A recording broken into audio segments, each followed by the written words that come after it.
Good morning friends. मैं आपका दोस्त ओपी कुमार आपके अपने ही YouTube channel OP Sharma YT में आपका अभिनंदन एंड स्वागत है। आज की टॉपिक ऑब्स्ट्रक्टिव एंड गायनेकोलॉजी में फिजियोलॉजी ऑफ लेबर पर है, जो कि एग्ज़ाम ऑफ व्यू से बहुत इम्पोर्टेंट है। अब हम आपको बता रहे हैं कि फिजियोलॉजी ऑफ लेबर जो होता है, इसमें हम आपको बताएंगे कि फिजियोलॉजी क्या होता है, लेबर क्या होता है। फिजियोलॉजी 2 टर्म से मिलकर बना है। पहले physio and second logy. Physio means होता है फंक्शन, लॉजी मीन्स होता है स्टडी। जब हम किसी आर्गन के फंक्शन के बारे में स्टडी करते हैं उसको हम फिजियोलॉजी कहते हैं। अब हम आपको बता रहे हैं कि लेबर को हिंदी में हम प्रसव काल या प्रसव पीड़ा कहते हैं। डिफिनीशन ऑफ लेबर की क्या डिफिनीशन है? Labour is defined as rhythmic contraction and retraction of uterine muscles to expulsion of viable product through vagina into external environment is called labour. हम लेबर को कभी चाइल्ड बर्थ के भी नाम से जानते हैं, बर्थिंग भी जानते हैं और पास्चुरेशन के भी नाम से जानते हैं। अब हम आपको बताएंगे कि फिजियोलॉजी ऑफ लेबर के अंदर क्या क्या हमें पढ़ना है। फर्स्ट थिंग्स कि हमको टाइप ऑफ लेबर पढ़ेंगे, स्टेज ऑफ लेबर पढ़ेंगे। उसके बाद हम पढ़ेंगे physiological event in all stage of labours, कि मतलब फर्स्ट स्टेज में क्या फिजियोलॉजिकल इवेंट होते हैं, सेकेंड स्टेज में क्या होते हैं, थर्ड स्टेज में क्या होता है, फोर्थ स्टेज में क्या होता है। अब हम 1 बाय 1 करके सबके बारे में आपको बता रहे हैं। First type of labour. अब हम आपको बता रहे हैं कि stage of labours. There are 4 stage of labours.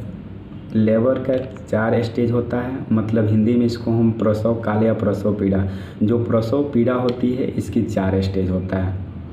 1 bye 1 करके हम आपको बता रहे हैं। फर्स्ट स्टेज ऑफ लेबर्स की टाइम ड्यूरेशन कितना होती है और ये कब से स्टार्ट होता है। फर्स्ट स्टेज ऑफ लेबर की टाइम ड्यूरेशन प्राइमरी ग्रेविडा के लिए 12 आवर्स, मल्टी ग्रेविडा के लिए 6 आवर्स। कब से स्टार्ट होता है? Onset of true labour pain to लेकर full dilation of cervix. It means जब सर्विक्स की डायलेशन 10 सेंटीमीटर्स हो जाती है तो फर्स्ट स्टेज स्टार्ट होता है। अब हम देखते हैं second stage start full dilation of cervix to expulsion of foetus. मतलब जब सर्विक्स 10 सेंटीमीटर डायलेट हो जाता है और जो फीटस होता है बाहर आता है, इसको हम सेकेंड स्टेज कहते हैं। इसकी टाइम ड्यूरेशन कितनी होती है? प्राइमरी ग्रेविडा के लिए 2 आवर्स होता है और मल्टी ग्रेविडा के लिए 30 मिनट्स होता है। अब हम देखते हैं कि इसकी 2 फेज होते हैं। एक को प्रोपल्सिव फेज कहते हैं और सेकेंड को एक्सपल्सिव फेज कहते हैं। अब देखते हैं third stage of labours. Third stage of labour कब से स्टार्ट होता है, इसकी टाइम ड्यूरेशन कितनी होती है? Third stage of labour start from expulsion of foetus to लेकर in the expulsion of placenta. इसमें प्राइमरी ग्रेविडा और मल्टी ग्रेविडा दोनों के लिए टाइम ड्यूरेशन 18 मिनट्स होते हैं। फोर्थ स्टेज ऑफ लेबर्स, ये इसको हम ऑब्जर्वेशन स्टेज भी कहते हैं, क्योंकि इसमें जो फीटस बाहर होता है उसको ऑब्जर्व किया जाता है। इसकी टाइम ड्यूरेशन 1 आवर्स होता है बोथ दोनों के लिए। फिजियोलॉजी ऑफ लेबर जो होता है कंप्लीट इन 2 फेज। ये 2 फेज में कंप्लीट होता है। फर्स्ट फेज को हम यूट्राइन कंट्रक्शन कहते हैं, सेकेंड फेज को रिट्रैक्शन कहते हैं। यूट्राइन कंट्रक्शन मतलब यूट्रस में कंट्रक्शन कहाँ से आता है? जो uterine contraction is situated on tuber ostia. जो ट्यूबर ऑस्टिया होता है उस जगह से यूट्रस में कंट्रक्शन आता है। It is spasmodic and painless. ये क्या होता है? स्पास्मोडिक होता है और पेनलेस होता है। There is no effect on cervical dilation. Cervical dilation पे कोई इसका इफेक्ट नहीं होता है। Pain is distributed through T10 and L1 nerve. जो यूट्राइन कंट्रक्शन की पेन होता है किसके थ्रू डिस्ट्रीब्यूट होता है? T10 और L1 जो नर्व होती है उसके थ्रू जो हमारा पेन होता है डिस्ट्रीब्यूट होता है। अब हम देखते हैं कि रिट्रैक्शन क्या होता है। Retraction is the phenomena of uterus in labours in which the muscle fibre permanently shortened. Means कि रिट्रैक्शन का मतलब क्या होता है? सिकुड़ जाना। It is most effective in haemostasis during the PPH, primary PPH हो, सेकेंडरी पीपीएच हो। उस समय जो हमारा यूट्रस होता है सिकुड़ जाना, अपने साइज में डिक्रीज हो जाना, तो हमारे क्या कहता है पीपीएच से प्रिवेंट करता है, उसको हम रिट्रैक्शन कहते हैं। अब हम देखते हैं कि फिजियोलॉजिकल इवेंट्स, क्या क्या फिजियोलॉजिकल इवेंट्स हैं जो कि हर एक स्टेज में अकर्स होते हैं। सबसे पहले हम देखते हैं physiological event that occurs in first stage of labours. First stage of labour start from onset of true labour pain to लेकर फुल डायलेशन ऑफ सर्विक्स।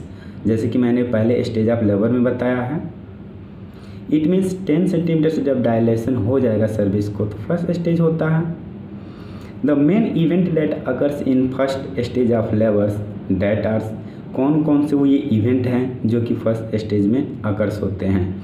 वह पहला है dilation and taking off cervix, second चीज़ है full dilation of the lower uterine segment. अब dilation of cervix, cervix की dilation के लिए कौन कौन से फैक्टर रिस्पॉन्सिबल होता है। सबसे पहले हम देखेंगे the main factor that are responsible for dilation of cervix. First है सॉफ्टनिंग ऑफ सर्विक्स, सेकेंड चीज़ है इंक्रीज वास्कुलरिटी, थर्ड चीज़ है accumulation of fluids between collagen fibres, इसके बाद है यूट्राइन रिट्रैक्शन एंड कंट्रैक्शन, उसके बाद है बैग ऑफ मेम्ब्रेन और इसके बाद है फीटल एक्सिस प्रेशर। ये जितने फैक्टर हैं जो कि रिस्पॉन्सिबल होते हैं डायलेशन ऑफ सर्विक्स के लिए। अब हम आपको बता रहे हैं कि physiological event that occurs in second stage of labours. हमने पहले देखा कि क्या इवेंट्स थे जो कि फर्स्ट स्टेज ऑफ लेबर में हो रहे थे, उसी प्रकार अब हम इसमें देखेंगे सेकेंड स्टेज में क्या क्या इवेंट अकर्स होता है। Second stage of labour start from full dilation of cervix to expulsion of foetus. This stage is concerned, यहाँ स्टेज कब से कंसर्न माने जाते हैं, descent and delivery of the foetus through the birth canal. जब foetus का descent होता है और डिलीवरी होता है, इस स्टेज को हम सेकेंड स्टेज कहते हैं। The foetus back into uterine cavity. अब डिसेंट होता है, अगर फीटस यूट्राइन कैविटी में आता है तो किसके थ्रू आता है, जो हमारी वेजाइना और पेल्विक फ्लोर का इलास्टिक रिकॉल टिश्यू होता है उसके थ्रू जो फीटस होता है यूट्राइन कैविटी में आता है। तो इसको हम कैसे कहेंगे, the foetus back into uterine cavity through elastic recoil tissue of vagina and pelvic floor. It means जो हमारी वेजाइना और पेल्विक फ्लोर को जो इलास्टिक रिकॉल टिश्यू है उसके थ्रू जो फीटस होता है यूट्राइन कैविटी में आता है। उसके बाद expulsive force of uterine contraction is aided by voluntary contraction of abdominal muscles is called bearing down effort. कभी कभी ऐसे भी पूछा जाता है कि what is bearing down effort, तो कैसे हम बताएंगे। जब यूट्राइन, अब सेकेंड स्टेज ऑफ लेबर के बाद अब हम देखते हैं थर्ड स्टेज ऑफ लेबर। मतलब थर्ड स्टेज ऑफ लेबर में क्या फिजियोलॉजिकल इवेंट्स होता है, कब से स्टार्ट होता है। तो third stage of labour start from expulsion of foetus to in the expulsion of placenta.